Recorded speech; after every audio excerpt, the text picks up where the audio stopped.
Hello and welcome to the Irish History Podcast. My name is Finn Dwyer and this is the Maamtrasna Murders Part 1.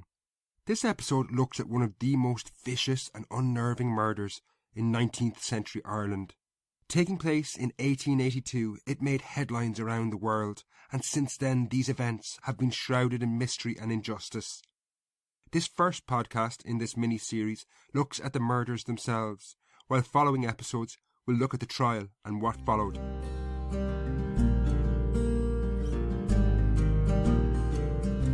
August 17th, 1882 was a day like any other in Mamtrasna, a quiet community living on the Mayo-Galway border. Situated on the shores of Lough Mask in the shade of the Partry Mountains, its 100 or so residents were living in one of the most remote parts of Ireland. Pinned between the inhospitable mountains to the west and the expansive waters of Lough Mask to the east, there was rarely, if any, passing traffic through the region. Isolated and living in small farms with poor soil, life was not easy in this forgotten corner of the world. Indeed, such was the remoteness of Mamtrasna that the 21 houses there in the 1880s must have often seemed like a world unto themselves. The outside world was certainly a faraway place. The nearest police station was a temporary police hut in Finney, around 8 miles away, while the nearest doctor was over 10 miles away. In a world where most people still walked, both were over 2 hours from Mamtrasna. Beyond these outposts, the nearest city, Galway, was 40 miles to the southeast, in a journey that involved crossing mountainous terrain and 2 lakes. A journey to Dublin was another 120 miles further east still. The isolation of life in Mamtrasna, however, would all change on the night of the 17th to the 18th of August, 1882. Now the people of Mamtrasna lived in extreme poverty. Their houses were little more than huts. The writer John Millington Synge travelled the west of Ireland some years after these events took place and described a house that was typical of the region. There was no chimney and the smoke rose against the wall to a hole in the roof at the top of the gable. At the other end of the room there was a cow with 2 calves and a few sickly hens. The air was so filled with turf smoke that we went out again in a moment. This description was almost identical to where the terrible events that changed life in Mamtrasna forever took place. The house, the home of John Joyce and his family, was a small 2-roomed building. The door opened into what was known as the kitchen, a multi-purpose room measuring 20 feet by 10 feet. At one end was a fireplace, but similar to Synge's description, there was no chimney, but simply a hole in the thatched roof to allow the smoke escape. At the other end was an area where animals were kept, inside, perhaps to guard against thieves at night. Off this kitchen was a smaller room, used for sleeping, measuring 6 feet by 4 feet. In this small space, John Joyce lived with his wife Breed, his 3 children from a previous marriage, and his mother, who was in her 80s. Another son, Martin, was away working on a farm a few miles away, but luckily did not return home on the night of August the 17th. As darkness fell over Mamtrasna on that fateful Thursday evening, the peace and tranquillity that followed in its wake was deceptive. While the isolation and lack of passing traffic guaranteed a golden silence, sinister plans were afoot that made Mamtrasna known across the world, giving it a notoriety that no community would ever want.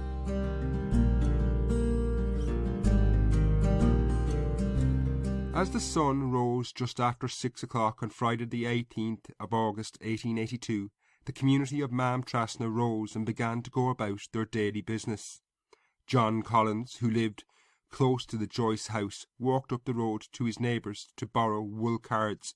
These were brushes used to prepare wool for weaving.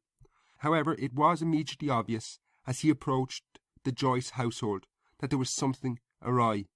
The wooden door, normally locked by a bar on the inside, had been smashed in and was lying off its hinges. What remained still lay on the ground. There had been no attempt to clean up the debris. There was no sign of the Joyces either outside the house. Stepping over what had once been the door, John Collins entered the dark interior of the house, uncertain of what lay ahead. He can only have been apprehensive about what he might find, but John Collins's imagination did not have the skills to conjure up the carnage that lay before him. Inside the door he initially found the corpse of John Joyce lying naked on the floor of the kitchen. Collins immediately turned and left the house, Perhaps fearful he may have been blamed, he immediately decided he would gather the community of Mamtrasna before any further investigations took place. When the close-knit community assembled at the Joyce household, Collins and some others again entered to investigate further. John Joyce was undoubtedly dead, having been shot twice, but he was lucky when compared to the horrible fate suffered by the others in the house. The scene inside was truly disturbing. John Joyce's mother, his wife Breege, and his teenage daughter Margaret were also lying dead, their bodies strewn around the room. The wounds that the women had suffered were horrific. The three women, who ranged in age from 14 to Joyce's 80-year-old mother, had been severely and viciously beaten around the head. The attackers had used a blunt instrument, a hammer, or perhaps the handles of tools.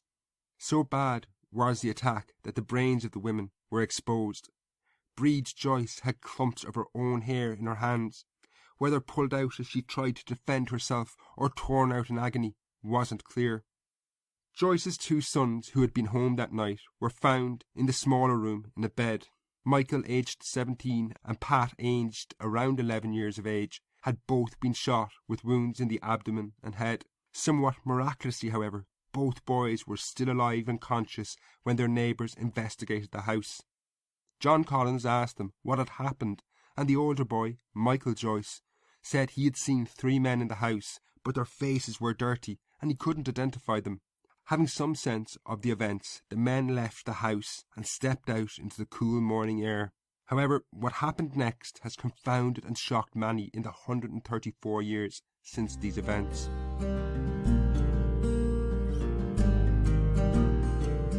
Outside the Joyce house, the wider Mamtrasna community were undoubtedly stunned. Inside the building were 4 dead people, killed and beaten in the most vicious manner. Then there were 2 boys, in a terrible way, having both been shot twice. In order to decide what should be done, the community held a meeting. This must have been remarkably tense. Mamtrasna, as I've said, was an isolated, close-knit community, surrounded by other similar places. It's almost inconceivable that the murder was the action of an outsider. A stranger arriving in Mamtrasna would really quickly have been spotted. It was obvious that a person or persons from Mamtrasna or the immediate surrounding region had carried out this atrocity.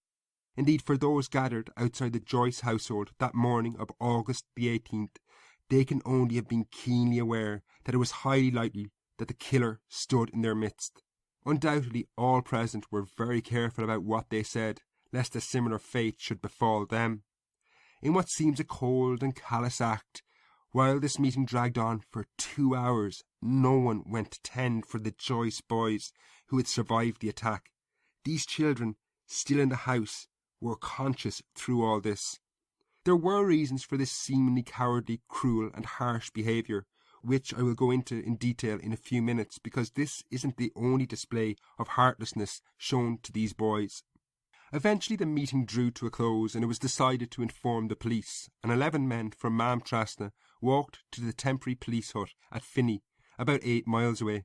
While they walked there and back, which must have been at least 3 hours, no one from the community appears to have gone into the house to care for the 2 boys, who they had known since the day they were born. Instead, these children were left dying, surrounded by the corpses of their father, stepmother, sister and grandmother. When the police eventually arrived, which must have been sometime around 11 o'clock in the morning, they found a horrific sight. When they entered the house, an even more disturbing vista lay in front of them than when John Collins had entered first in the morning. The boys were still alive, but only just. However, in the interim period, dogs had gotten into the house and gnawed away at the corpse of the 80-year-old mother of John Joyce, eating away the flesh up to the elbow. One of the policemen, who could speak Irish, again asked the boys what had happened. The 2 boys, nearing death now, offered up little information, saying they could not recognise the men as their faces were dirty. Remarkably, their neighbours who had gathered outside the house would not help to look after them in any way, shape or form. At 3 o'clock, Michael Joyce, the older of the 2 surviving boys, who had been shot behind the ear, finally died. This now left his brother, Pat Joyce, and an 11-year-old boy as the sole survivor of the massacre, lingering on. When the local magistrate arrived on the scene, he thought the boy needed a woman's care, but no matter how much money he would offer to local women to come and tend for the child, they all refused point blank. So it was he was left in the outhouse where his brother had died, cared only for by a policeman, and effectively shunned by his own neighbours. This reaction from the local community seems cowardly, cold, and perhaps even suspicious, and needs to be explained. First and foremost, this reaction may have been motivated by fear. The people of Mamtrasna had just seen an entire family more or less wiped out in the most brutal circumstances by someone almost certainly standing amongst them. They also probably had some inkling as to who had done it and why it happened, given the close-knit nature of the community. In this situation, tending to the boys could potentially only lead to trouble for someone. It could be interpreted as a condemnation of the killers, something no one would want to have done. Furthermore, if the boys survived because of the help given and went on to testify against the killers, this could have equally terrible consequences for those who had helped them. Finally, the worst thing anyone could be labelled in Ireland in the 1880s was a police informer. Violence against informers was commonplace and justified by many, if not most, in society. If any member of the community tended to the boys, whether they lived or died, the police would naturally want to interview them to see if the child had said anything. This could easily lead to them being branded an informer, and they could find themselves being attacked. Given all these reasons, it was easier just to do nothing, and perhaps let the boys die. It would certainly allow their potentially dangerous secrets die with them. Against all the odds, and in spite of his neighbour's callousness, young Pat Joyce did not die. He was instead saved purely by chance when a famous doctor from Dublin, Dr. Robert MacDonald, happened to be in a nearby town and by chance heard of the attack later in the day as news drifted out from Maamtrasna. While the community had not in any way moved to save the family, the traditional customs and rituals surrounding funerals were not neglected, and they set about organising a wake that evening. A wake is a traditional Irish ritual still in practice, where friends and family gather at the house of a dead person. In the 19th century, people drank, smoked tobacco, told stories, and women often keened or cried for the dead person. The following account, taken from the Daily Express on August 21st, 1882, and republished in Jarlath Waldron's book on Mamtrasna, relays an account of the wake held for the Joyce family at their home on Friday evening, less than 24 hours after the murder. During the evening, a considerable number of women living for miles around, with a number of men gathered on the mountain close to the Joyce's house and set up a low wailing keen for the dead. That word keen comes from the Irish cuina, which means crying, and was common at funerals in the 19th century, where women would cry out in an eerie low wail to mourn the dead person. The newspaper report went on. Dressed as the females were in short red petticoats and shawls and sitting close together on the grass of the upland, many of them smoking clay pipes, the sight presented a curious and novel one. Some of them wept loudly, others joined in moans of lamentations, and gazed steadily at the house or watched with keen and cunning eyes at the movements of the constabulary. Undoubtedly the outsiders, the police and journalists present, found this somewhat hollow, given the way the community had treated the dying children. The evening of the wake also saw the arrival of Martin Joyce, the one member of the family not in the house during the attack. He was accompanied by a protective unit of police at all times. Given there was no clear motive, it was entirely possible the killers would try and finish the entire family off. At the wake, other policemen dressed in peasant clothing moved through the crowd, hoping to pick up some idea of what the local community thought may have been the motive. The likelihood of anyone in Mamtrasna volunteering information was almost nil, so they no doubt hoped they might hear a loose word ushered here or there by someone. While the police garnered little conclusive evidence from their investigation at the wake, they did have suspicions as to what might have been the motive. There were multiple possibilities. There was no doubt that the peace and tranquillity of Mamtrasna and the surrounding countryside was deceptive. Those paying attention knew that the region had been deeply unsettled for many years. These events could in fact be traced back to the Great Famine, if not before, and certainly provided potential motives. But before we look at this, I want to take a quick break.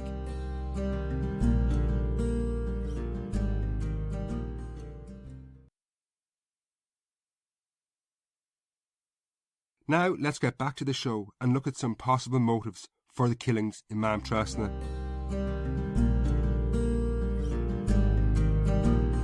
Mamtrasna, like so many communities in the west of Ireland in the late 19th century, was deceptively peaceful.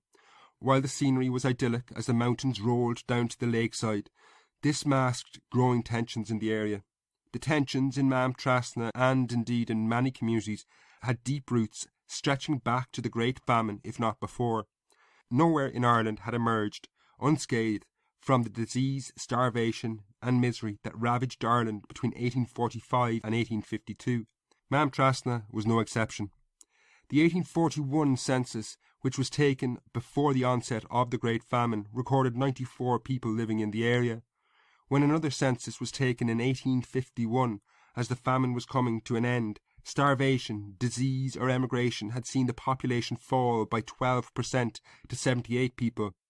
Understandably, the Great Famine led to major changes in life. In the following decades, some areas were completely abandoned. The neighbouring area of Maamgauna, near Mamtrasna, saw its population fall from 55 in 1841 to 6 in 1881. However, in Mamtrasna, the population began to grow after the famine, and by 1881, the census recorded 108 people living in the area, an even larger number than on the eve of the Great Famine. This growth was not without consequences, and created tensions as the conditions that had led to the Great Famine had not been resolved.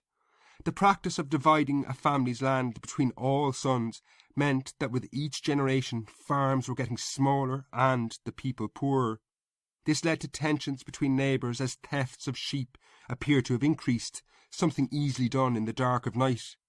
This had already resulted in disputes in the area, and John Joyce, whose family had been killed in the murder, was known as a sheep stealer.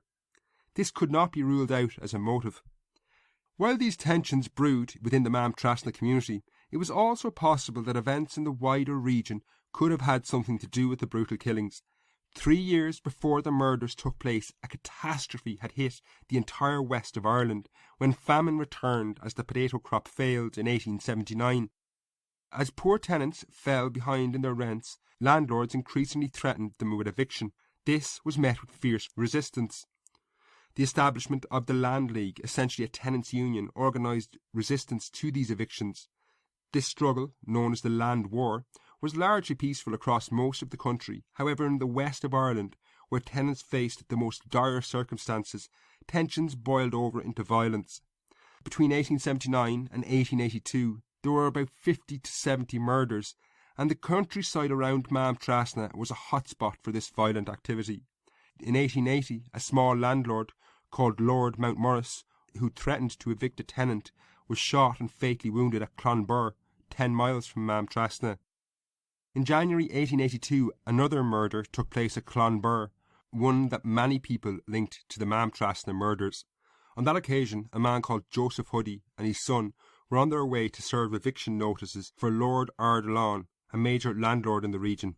When the Huddys reached Clonbur, a crowd confronted and attacked the two men.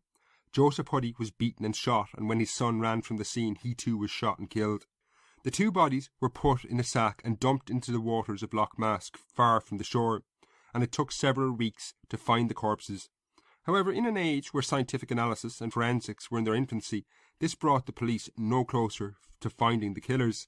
They needed an informer, a witness in the local community to come forward. This was unlikely. However, local rumours later did connect the murder of John Joyce to the case. His son, who had not been present on the night of the Mamtrasna murders, was working on a farm in Clonbur at the time, and John Joyce had supposedly been there on the day the Huddys were murdered, visiting him. Rumour held that since that day the police were seen at John Joyce's house, and it was suspected he was turning informer. If this was true, Joyce was certainly playing a very dangerous game with people who had already shown themselves able and willing to kill. While the two theories that Joyce was stealing sheep from his neighbours, or that Joyce had turned an informer, do provide possible motives, neither is a tight fit. Firstly, the murder was unusually brutal.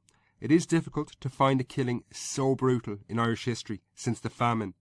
If his neighbours or those who had carried out the Huddy murders wanted him dead, it wouldn't be hard to find John Joyce alone and shoot him. Why go to his house and kill his entire family?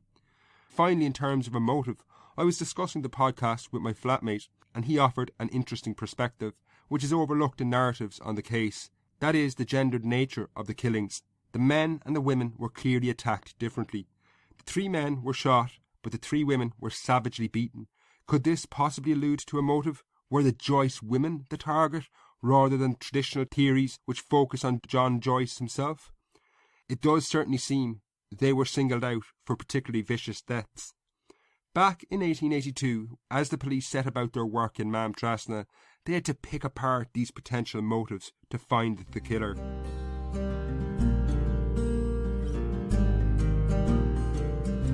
On Saturday the 19th of August 1882, scarcely 24 hours after the murder, Mamtrasna had been transformed. Journalists continued to flood into the area. Advances in communication and telegram saw the story carried in the Manchester Guardian less than 48 hours after the event. These journalists were outnumbered, however, by the police arriving in the area. Also, a very important individual who arrived on the Saturday was a man called George Bolton, the Crown Solicitor, who was appointed the prosecutor in the case. Perhaps typical of 19th century justice, his tactics were somewhat heavy-handed, but he was regarded as an efficient prosecutor in that he had a high rate of convictions. Aside from the clear lack of motive, the challenges facing this man Bolton and the police in this case were monumental. Mamtrasna was a small isolated community. Many of the families were interrelated. Finding someone who would be willing to inform would not only mean that they risked their own death, but also they would have to potentially inform on their own family. Furthermore, the likes of George Bolton and his fellow investigators were in a world apart in Mamtrasna. The people there were very different in many respects. Their culture was different, they dressed differently, the men in off-white rough-spun and the women in red petticoats. Many in Mamtrasna could not speak English, and the police generally couldn't speak Irish, and this meant translators were needed at all times, which slowed down the investigation. The investigators were also undoubtedly inhibited and blinded by their own prejudices. The poverty and different culture in Mamtrasna led the police and prosecutors to look at the people in an almost animal-like fashion. One Dublin solicitor would refer to them as unfortunate creatures in their miserable destitution, before going on to discuss the isolated situation of their almost inaccessible houses, their ignorance of our language, our social civilization and our laws. This would have a huge bearing on the case and ensure the prosecutors would never truly understand the community and would struggle to unlock its secrets. Nevertheless, while the community was still reeling, the police began to make arrests, and on the Saturday, less than 48 hours after the murder, a man called Big John Casey, who it was rumoured John Joyce had stolen sheep from, was picked up by the police. Could it be possible that Casey had targeted an entire family over a few sheep? And if so, why would he pick out the women in particular and target them in such a brutal fashion? One way or another, the police shifted their intentions from Casey within hours, and he was released. This was probably because of a most remarkable development which blew the case wide open.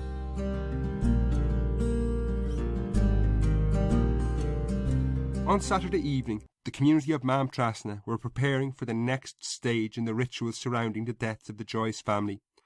The authorities would hold a post-mortem, although this was scarcely needed, nor did it proffer much new information. Then the community would gather to bury the dead. However, at the same time as the inquest was being held, 3 men set out along the road leaving Mamtrasna. Ahead of them was an 8-mile walk, leaving them plenty of time to think about what they were about to do. They were going to cross a point of no return. Mamtrasna and the surrounding regions had been rocked already by the murders. These men were about to add fuel to the flames. After 8 miles, they arrived at the temporary police hut in Finney, where they informed the sergeant that not only had they witnessed the murders, but that they could identify 10 individuals who had been involved. One can only imagine the reaction of the policemen. This was almost unprecedented in Ireland in the 19th century. Scarcely 3 days into the investigation, they had 3 witnesses who had come forward of their own volition and were willing to testify against their own neighbours. This was gold dust in terms of prosecuting the case. Wasting no time, a magistrate was summoned, and the 3 men testified under oath to the claims they made. The monumental nature of their allegations cannot be understated. It almost guaranteed that more people from Mamtrasna would die. If anyone was convicted of carrying out the murders, they would surely hang. Further to this, the fact that these men were informing was highly likely to result in their own deaths. In light of this, the police did not allow the 3 men return home, and for their own safety, they were removed to the town of Cong. That night, the police raided 10 houses in the Maamtrasna area and arrested the individuals named by the 3 informers.